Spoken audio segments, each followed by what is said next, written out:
Salut à tous, c'est Firemani, j'espère que ça va bien. Moi ça va super bien. Alors tout d'abord, j'espère que la reprise a été bonne.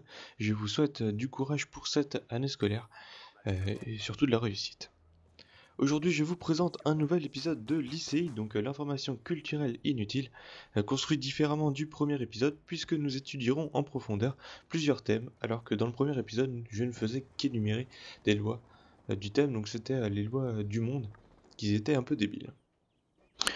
Aujourd'hui, au sommaire, nous allons parler de la racine du film Silent Hill, donc de quoi s'est inspiré l'auteur du film pour créer son jeu et son film, qui est quand même assez connu maintenant. Puis nous parlerons par la suite du film Conjuring, les dossiers Warren, qui est sorti il n'y a pas très longtemps. Et pour finir, nous parlerons du jeu GTA 5 qui va sortir dans quelques jours et qui est très attendu. Tout de suite, enchaînons sur le film Silent Hill, qui est un film d'épouvante et horreur. Donc, il a été adapté en jeu vidéo et il est inspiré d'un phénomène se passant à Centralia. Centralia, qui est une petite ville de l'état de Pennsylvanie aux États-Unis, qui est ravagée par un incendie depuis bientôt 50 ans. Petite ville minière à l'est des États-Unis, elle est aujourd'hui abandonnée suite à un feu dans la mine de charbon souterraine qui s'étend sous la ville. L'incendie, qui brûle depuis 1962, ne semble pas près de s'éteindre car il était alimenté par une poche de gaz présente sous la ville. Donc tout commence en mai 1962 suite à un feu d'ordure mal maîtrisé dans la décharge de la ville. Étant situé sur l'une des veines de la mine, le feu s'est propagé dans la galerie de la mine et sous la ville. À cette époque, les autorités minimisent la nocivité des émissions de gaz toxiques de la mine.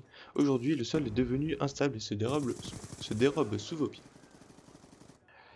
Cet accident, qui n'est pas sans rappeler ce qui s'est passé avec le cratère de Darvaza, fêtera ses 50 ans l'année prochaine, suite à un feu qui s'étend sur 1,6 km² et avance à peu près de 15 mètres par an. À ce rythme, le sous-sol de Centralia devrait brûler encore pendant près de 250 ans.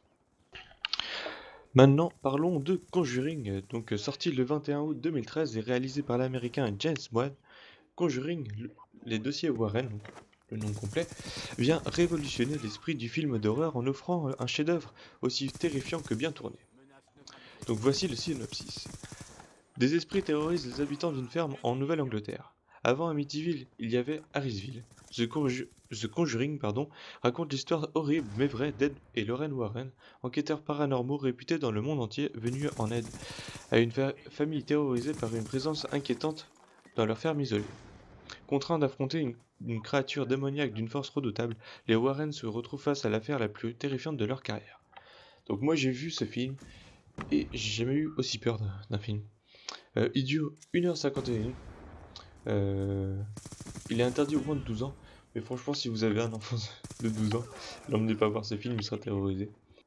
Avec une sortie prévue le 17 septembre 2013 sur les consoles de 3ème génération, soit sur Xbox 360 et PS3, GTA 5 vous proposera un grand nombre d'activités en dehors des missions, un monde ouvert et vaste, avec plusieurs milieux, donc les montagnes, le centre d'affaires et le désert. Je pense qu'il y en a d'autres, vu qu'il y a la plage, etc. Ainsi que 3 personnages à contrôler. GTA 5 est le nouvel épisode de la célèbre série de Rockstar Games.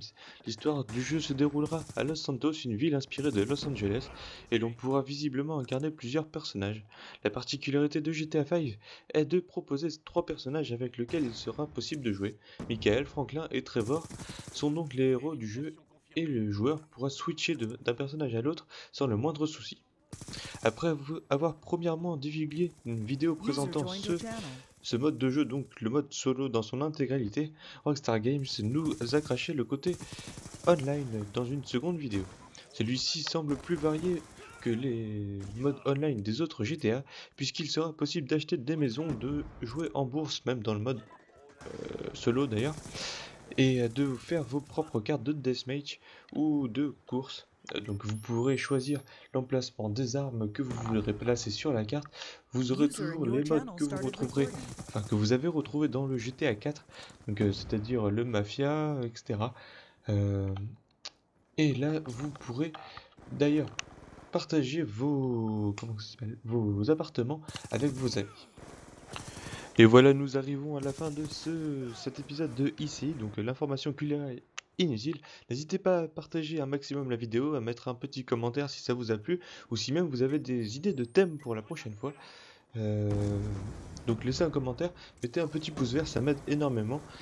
Et puis je vous souhaite une bonne semaine. Ciao.